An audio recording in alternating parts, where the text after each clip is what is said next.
here we are. So thank you so much for your patience. And I just wanted to introduce a dear friend of mine and an absolute powerhouse.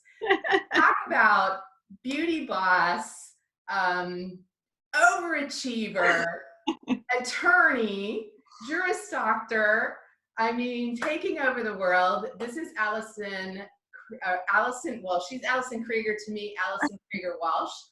And I've known Allison since I think you were 15 or 16. Long time. A long couple decades, time. right? Yeah. I've done her makeup since she was a little wee one.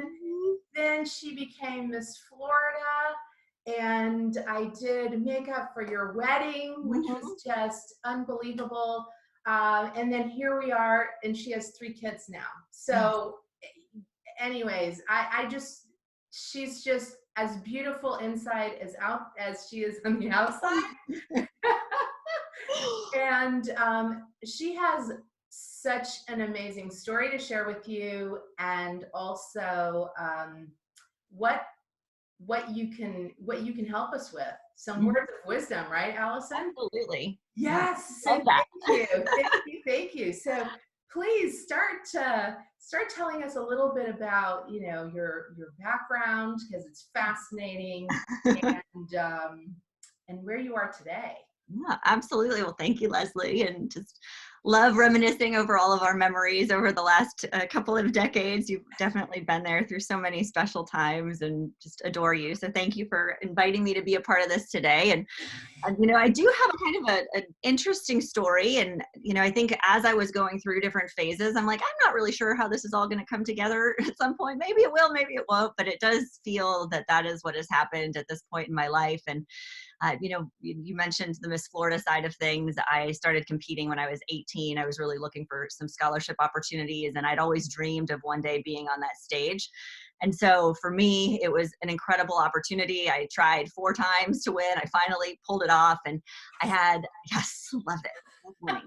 So then I had an incredible year, right? So I had unbelievable opportunities. I got to travel. I traveled 80,000 miles that year. I did over 250 public speaking engagements and appearances. And it really was a huge stepping stone for me.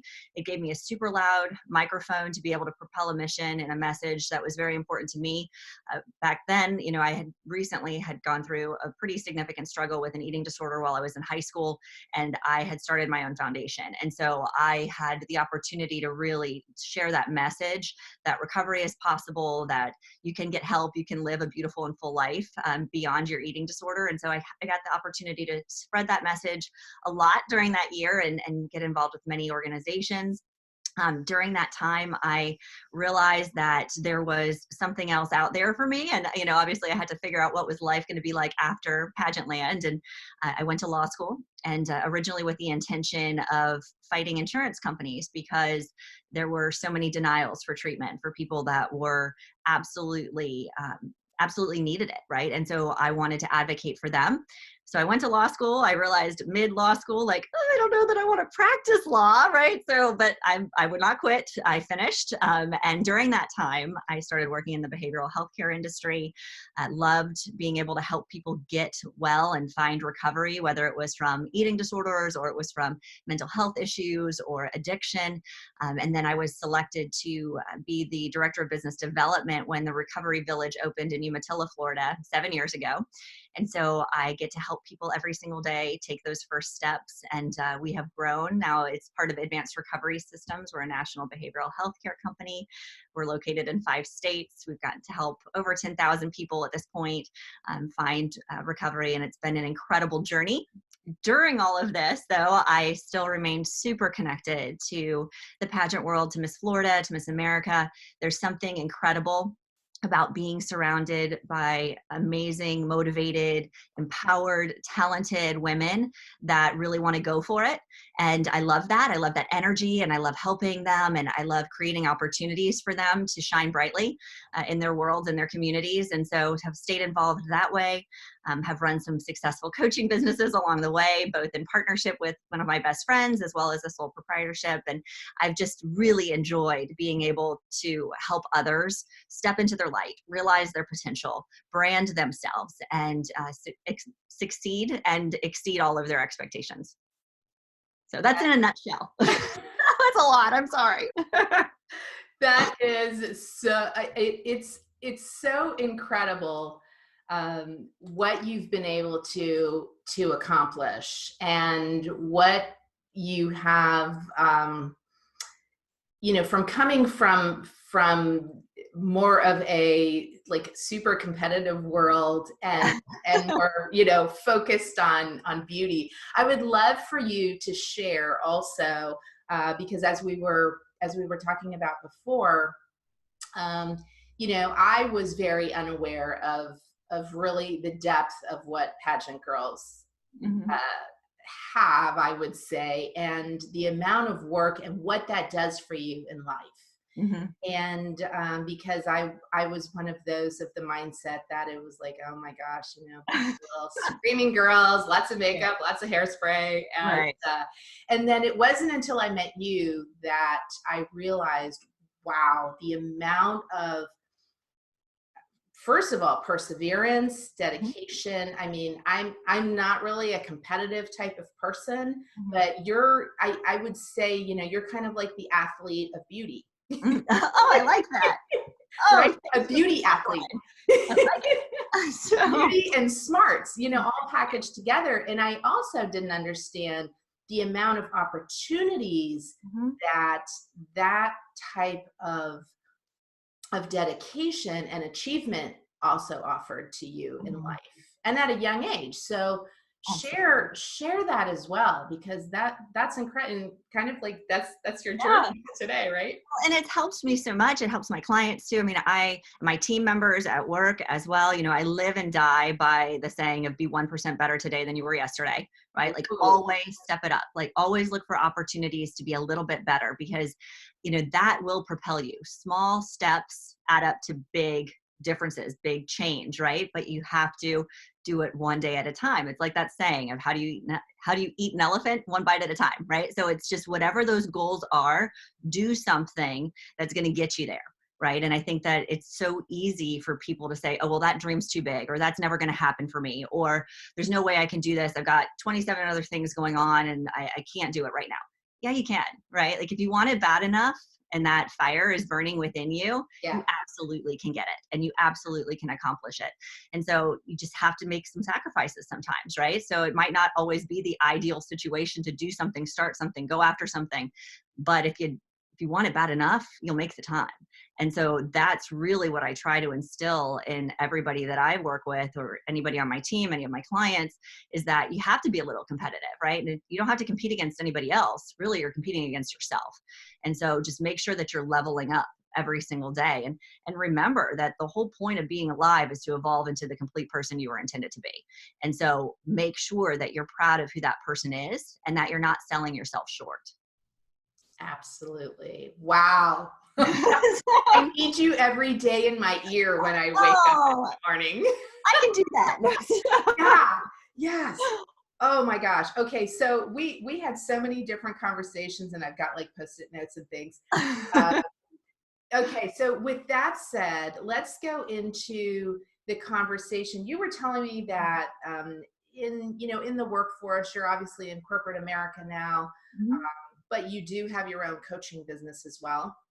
You're saying that women are overlooked. And I want to talk about, obviously I am a makeup artist, have a cosmetics company. I truly believe, especially now more than ever, having worked in film and television, it is of the utmost necessity that women brand their look and brand themselves. And it doesn't mean being the most beautiful. Right.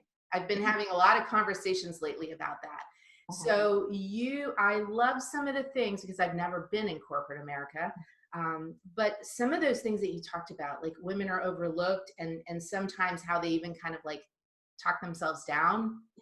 Share with me all of that good stuff. Yeah, absolutely. So, I mean, a lot of it comes from confidence, right? Like you have to believe in your ability to go after those dreams, whether it's being in corporate America and putting yourself out there to get a new job, right? Or to get a promotion, or if you run your own business, right? You have to be packaged. You have to have a solid personal brand, no matter what environment that you're in, because that's the message that you're sharing with the world, right? And I think what I see the most, right, is first of all, women not going for it.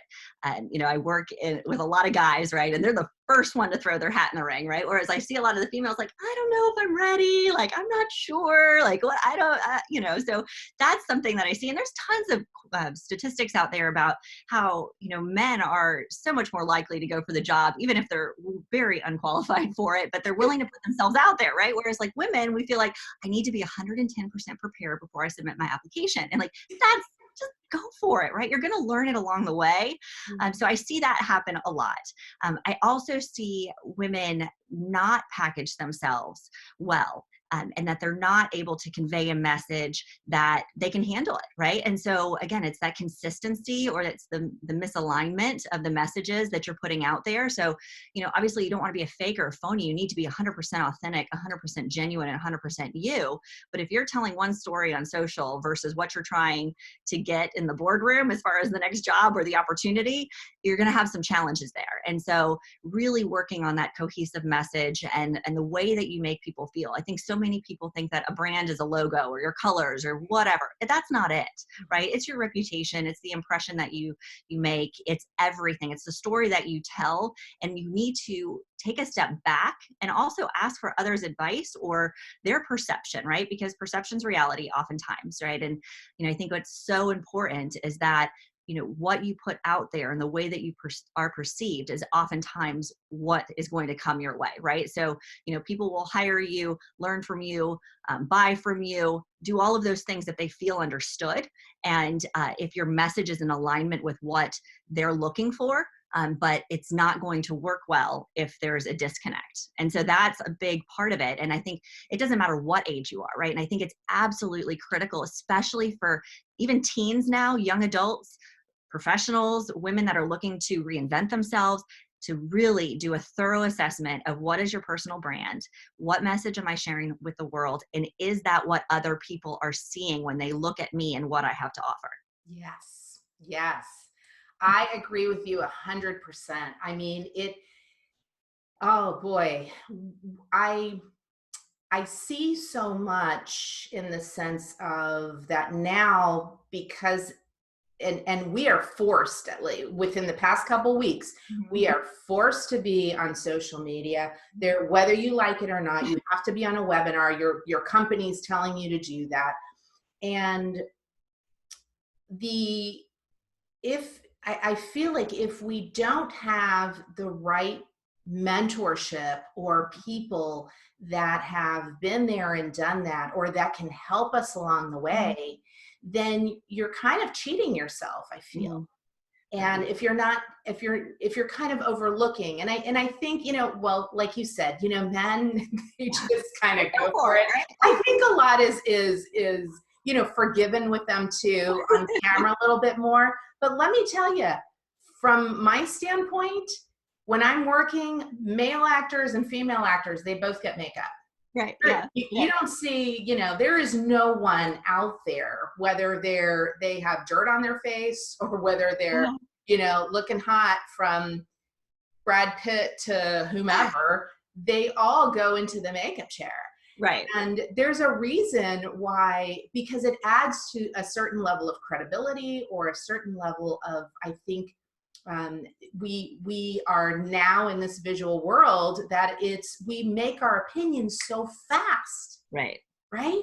So how do you, so let me ask you this, because we were talking also about when you are, so you came from the world of beauty, and has that hindered you going into the world of corporate America?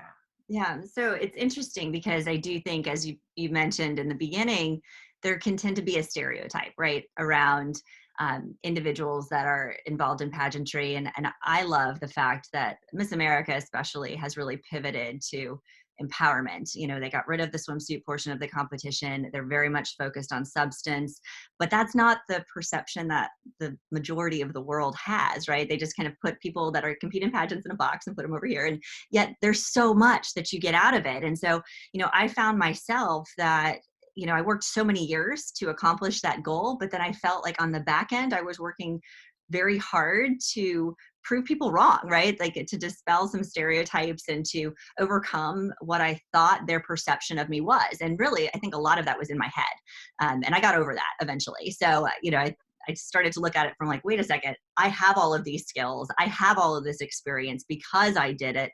Just give me a second, right? And I'll prove you wrong. So, you know, if that's the way that you think of me.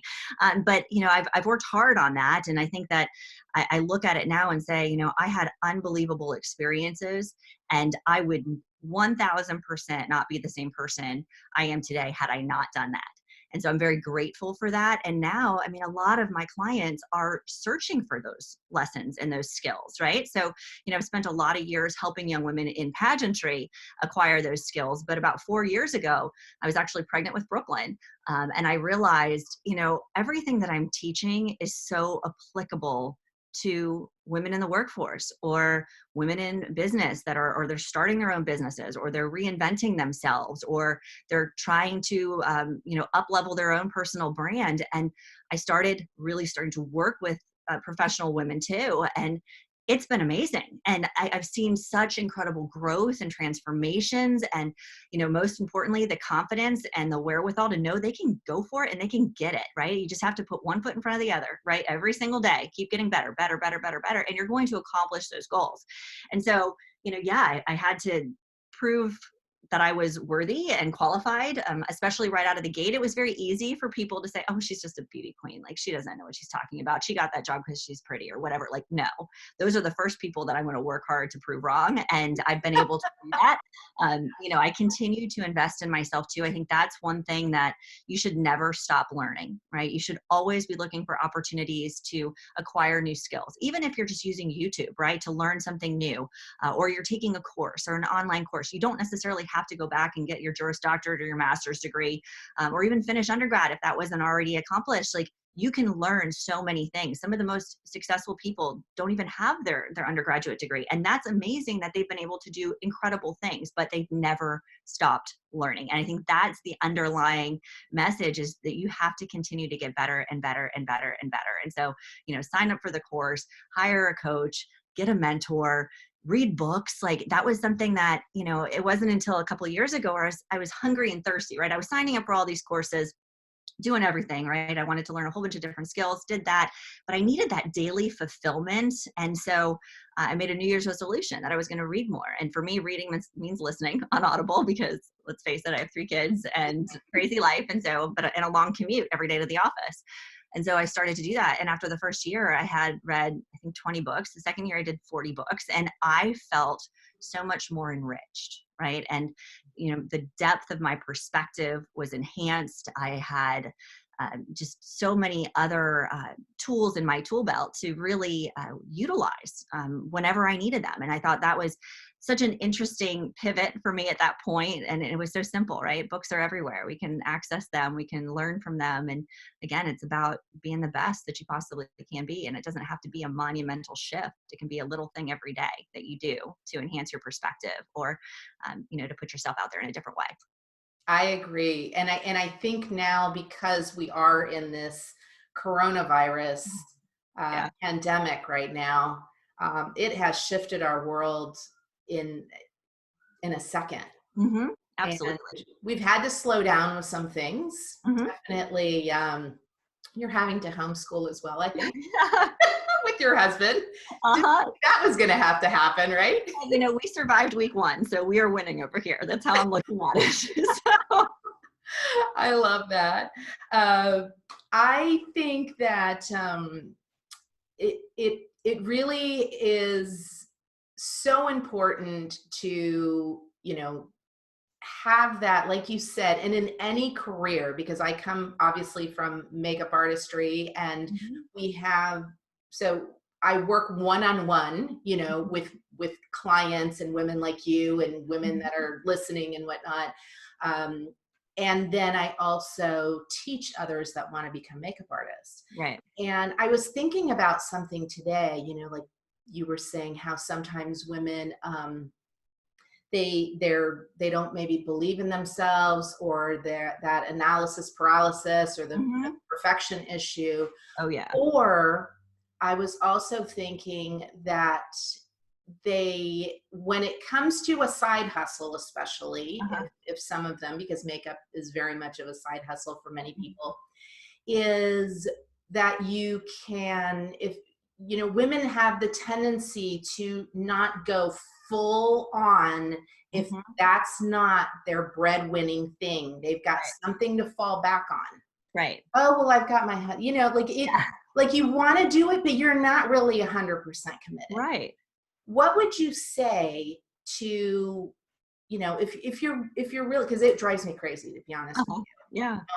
you. You're either full in, and this Mhm. is what you want to do. Not that you have to do it full time, Right. but give it 100%, because if Right. you want to be mediocre, don't talk to me. That's just how I believe.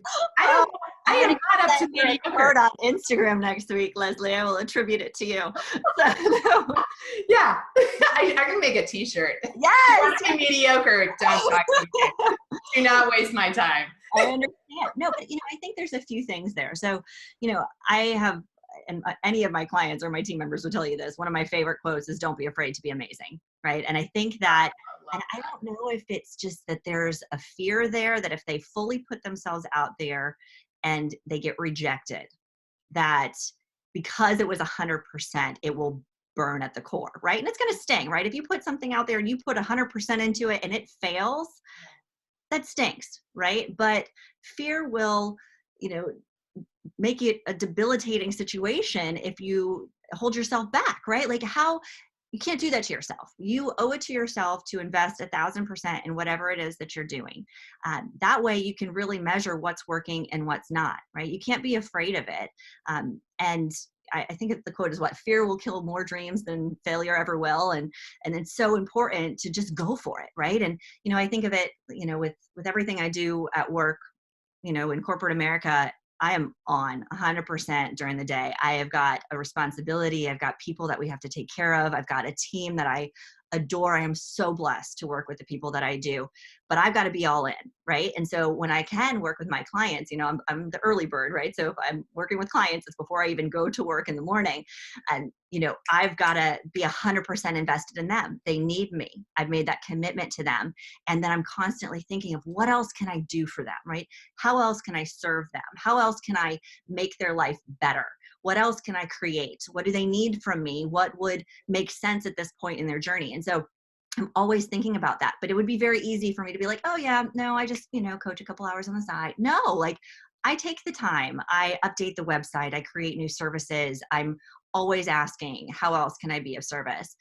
Because it's important, right? And you can't hold yourself back. And, I grew up, as you mentioned, I'm very competitive just in general, but I grew up as a competitive baton twirler, right? And so started competing when I was 5 years old, you know, was pretty good at it. My mom was a national champion. I trained 4 to 6 hours a day. Like I was no joke, right? So there's that competitive fire in me. But one of the things that really got to me was my own head.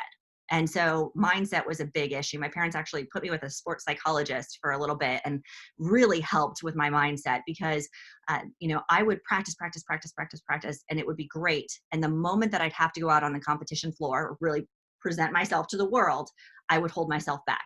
I would cut my tricks. I wouldn't do it full out. I would shortchange myself. And my coach would say to me, she's like, you're taking the lump, right? Like you can't do this. Like you have to do it full out. Otherwise, you're never going to truly know what you are capable of doing. And Ooh. that is a mindset and a philosophy that I've taken with me in everything that I've done, right? Go full force. Invest in yourself. Do what you need to do. Push yourself. It's worth it, right? Because you're only going to continue to get better. But if you only operate at 60, 75% because of fear of really going for it, you're never going to reach your true potential.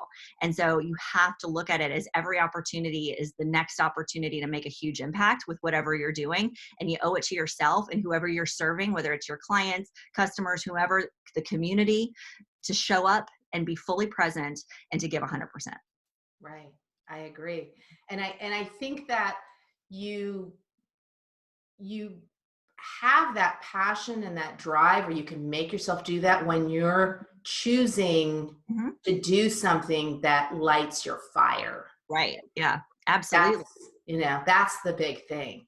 Right. So, You can't fill up your cup, right? Like you have to. You got to be doing something you love. Right. So with this crazy time right now, what are some of the things that you do and you can share with people that can help them? I believe right now, this is a time that there's going to be a lot of elimination of mediocrity in all different careers right now. Because if you're not fully committed, you're not going to survive during this time. Right. And so I believe that the creme rises to the top, right? So those are obviously the kind of clients that you work with. Yeah. Share with me some wonderful advice, and then also what you do with clients too. Absolutely. And it is a crazy time. And I think there's so much that's out of our control right now. And so it is a perfect time to invest in yourself and to control what you can, right? So you can control your schedule, right? For the most part, right? Like, of course, kids are going to wake up at odd hours, or things are going to happen, or emergencies are going to happen. But for the most part, you can get yourself on a routine that will guarantee success, right? So I like winning in the morning, because if I win in the morning, it's going to fuel my fire for the rest of the day. So I wake up and I have quick wins for myself, right? I make sure that I set my alarm clock early. I'm up. I have quiet time. I have time that I can work on passion projects or things that make me feel good. I have time to listen to my books. I have time, to do my little workout. Doesn't have to be overly crazy, but it's consistent. So I have my daily schedule. Then my family gets up and I can be mom and I can be present. I can get everybody ready and myself ready for the rest of the day. And then, at night, I'm able to work on things that I love too. So I think now is the perfect time. Or if you do find yourself home or furloughed or whatever the situation is, go for it, right? It's really easy to feel really bad right now, right? There's a lot of anxiety and a lot of fear out there. There's still so much to come with all of this, but we're home, right? So if you want to take a course or you want to learn a new skill, what can you do with this time, right? Because I work in 90-day increments. I really can't think beyond that. Of course, I've got my 3 to 5 year goals, bigger picture plans, but I can get a lot done in 90 days if I do one thing every day, right? Think about that, because consistency compounds. And if you break something into a 90-day plan, you can get a lot accomplished, right? And it's a realistic accountability date for yourself too. So, I think that's really important. Pick something, come out of this stronger, right? You never know. Whatever skill or, whatever you learn during this period of time could help you reinvent yourself when this is all over, especially if you're having to start over and you're having to go after a new job because the jobs have been eliminated or they're just not going to be as many of them in the future. So, companies are having to reinvent themselves. They're pivoting to a lot of whatever can be done electronically and virtually. So, that's going to shift the workplace environment in and of itself. So you owe it to yourself to make yourself as marketable as possible, to acquire as many skills as you can, and to really work on your personal brand. Because, if you have a few extra hours in the day, make sure your LinkedIn is buttoned up. Make sure that you're connecting with people that you want to engage with. Make sure that your Facebook and your Instagram, that you've done an audit of that. Does that send the message that you want to send? Update your resume. Work with a coach, call your mentor. If you don't have a mentor, find one, or join groups. There's so many ways that you can up-level your life, especially during this time where we find ourselves at home and have the ability to do more for us, right? And I think you have to do something for yourself each and every day that moves you closer to your goals. It doesn't have to be huge, but it does have to be something. And then keep a win list, right? So at the end of every day, write down what your win was for the day, because on the days that are hard, and other stuff happens that, again, we can't control, or you get bad news, you've got your win list. And I guarantee you that's going to help you get back into a positive headspace and allow you to move forward, to get out of bed, to slay the next day, and to keep going, right? And that's what we all need, regardless of how old we are or where we are professionally. We've got to continue to do something good for us, right? Because that's going to make us be more resilient. It gives you that grit. It helps define that hustle, and it shows, first and foremost, you that you're capable of anything. And it also allows you to continue to become better and better each day. I love that. The win list. Oh, Yeah. I love a good win list. And you should have a win list no matter what. So let me just piggyback on that. So if you're in corporate America, right, or you have a boss, somebody that's determining what happens with your career at this point, other than yourself, right? You're in control, but somebody else is signing the paycheck. You need to make sure that you're keeping track of your wins all of the time. Your quarterly wins, your monthly wins, your weekly wins, your annual wins. I actually have my team do them every single quarter for me, because I want them, first of all, to appreciate how hard they've worked. I want to be able to celebrate with them. And I also want to hold them accountable. So if they put something on their goal list that wasn't accomplished, we got to revisit it and figure out why it didn't happen. But then we've got a running list, and I keep the entire year in one spreadsheet. It's broken up in quarters, and they can see it. Right. So again, like, we've had to pivot as a company right now, but they can still, they're doing their quarterly goals right now. They can look back and see all the things that they did accomplish, and it helps them get through that time too. So, but your win list is important. It's important for quarterly reviews. It's important for annual reviews or promotion discussions, or if you're looking to go out into do something different or look for a different employer, you need to have your wins, right? Those need to go on your resume, and they need to be quantified. So it's important that you're constantly keeping track of that. That is right there. I think this just summed it up, because, it's we, and I think women, especially, kind of going back to the women and men type of thing, we're so busy taking care of the whole world that you don't even have time to sit down and to look at like all the things that you've accomplished, because women accomplish amazing things. Yeah, absolutely. And even if you're at home, not having that paid job, right? Look at all the wins. Your kid that grew up that is amazing. Or, right. The fact that you can have an amazing meal and there's nothing in the refrigerator. And, add all of these different things. And I love that. I really love that. I think that that's so wonderful. Okay. So the last thing is, how can people reach you, and who needs to work with you? Who do you want to work with? Oh, I love working with empowered, motivated women. So I actually start working with teens when they're 13. So I start young, and I go through all different stages and phases of careers. The most important thing is that if you're a motivated person that's looking to up level, whether it's a certain skill set, or you really want to define your personal brand, or you want help launching something new, that's an ideal client for me. Somebody that I can really get in and help to create that next best version of themselves. And I think with the personal brand side of it, if you have a message that you want to share with the world, or you need to learn how to communicate that message effectively, I love that. So anybody can check out what's available on AllisonWalshConsulting.com. And if you'd like to follow us on Instagram, it's at Allison Walsh Consulting. I've got a ton of different courses. I've actually got a couple pre-release courses that I've loaded up there recently. I started a new podcast that will actually launch this weekend. So very excited about that. So I'd love for you to subscribe. Congratulations. Thank you. No, it's, again, that fire in my soul, right? I had to do it. I've wanted to do it, but it's called She Believed She Could. So all about highlighting amazing women that are just killing it in the game, right? That are go-getters and are accomplishing amazing things. So those are the best ways. So Instagram, subscribe to the podcast, check out the website. You can connect with me on LinkedIn, or, my contact information's on the website as well. But I'd love to be able to serve you, and I'd love to be able to help. So if there's somebody that would like to have a conversation, please don't hesitate to reach out. That is perfect. Well, same here. Allison, you've given so many golden nuggets to people in this tough time. But again, I love it because,